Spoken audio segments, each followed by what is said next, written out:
అన్యాయానికి మరొక వార్త తీసుకుంటే అన్యాయానికి 24 ఏళ్ళు బీసీ బిడ్డకు అరకొర న్యాయం. చక్రవాకం సీరియల్ తలపించిన సీనియర్ నటి ప్రత్యూష కేసు. హైకోర్టు తీర్పును సమర్థించిన సుప్రీం. నిందితుడు సిద్ధార్థ రెడ్డి వారం రోజుల్లో లొంగిపోవాలని ఆదేశం.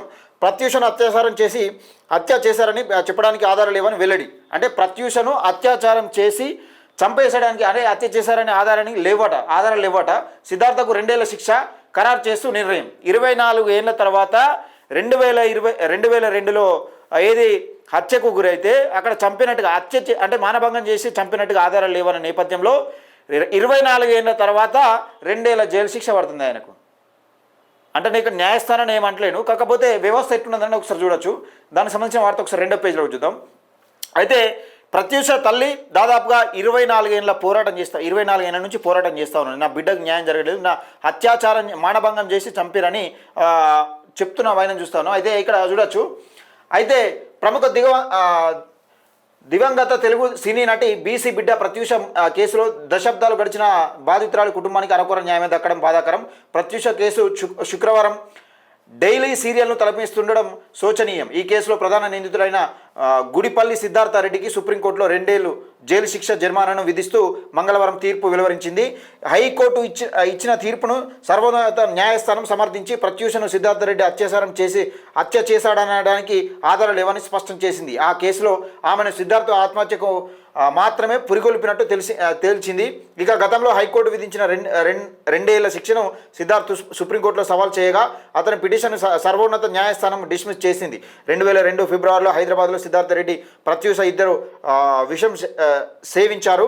ఈ నేపథ్యంలోనూ వీరిద్దరికి కేర్ ఆసుపత్రిలో చేర్చగా సిద్ధార్థ్ బ్రతికి బయటపడగా ప్రత్యూష మాత్రం మృతి చెందడం కలకలం రేపింది. దీంతో ప్రత్యూష తల్లి తన బిడ్డ మృతికి కారణమైన సిద్ధార్థ రెడ్డిని అత్యాచారం చేసి కేసు నమోదు చేసి విచారణ చేయాలని ఫిర్యాదు చేశారు. అప్పట్లో ఈ కేసు హై ప్రొఫైల్ వ్యక్తులు ఇన్వాల్వ్మెంట్ ఉందనే ఆరోపణలు వచ్చాయి. ఈ నేపథ్యంలో బీసీ బిడ్డ అయిన నటి ప్రత్యూష కేసును 1 అడుగు ముందుకు 4 అడుగులు వెనుక్కు అన్నట్టుగా మారింది. ఇక ఈ కేసును విచారించిన మెట్రోపాలిటన్ కోర్టు సిద్ధార్థ రెడ్డిని ఆత్మహత్య ప్రేరేపించినట్లు ప్రత్యూష ఆత్మహత్య యత్నానికి సంబంధం ఉన్నట్లు తేల్చింది. మెట్రోపాలిటన్ కోర్టు విధించిన జైలు శిక్షను ఆంధ్రప్రదేశ్ హైకోర్టు తగ్గించింది. 5 ఏళ్ల శిక్షను 2 ఏళ్లకు కుదించింది. హైకోర్టు తీర్పును సవాల్ చేస్తూ ప్రత్యూష తల్లి సిద్ధార్థ రెడ్డి వేరువేరుగా సుప్రీంకోర్టులో పిటిషన్ దాఖలు చేశారు. ఈ నేపథ్యంలోనే ఇరువురు పిటిషన్లు సుదీర్ఘ విచారణ విన్న తర్వాత అంటే విచారించిన తర్వాత అంటే 24 ఏళ్లకు సర్వోన్నత న్యాయస్థానం సిద్ధార్థ రెడ్డిని ప్రత్యూషను అత్యాచారం చేసి హత్య చేసినట్లు ఆధారాలు లేవని స్పష్టం చేసి ఏపీ హైకోర్టు ఇచ్చిన తీర్పుని తాము సమర్థిస్తున్నట్లు తెలిపింది. నిందితుడు సిద్ధార్థ్ 4 వారాల్లో లొంగిపోవాలని ఆదేశించింది. 24 ఏళ్ల తర్వాత న్యాయం అంటే అరకొర న్యాయం.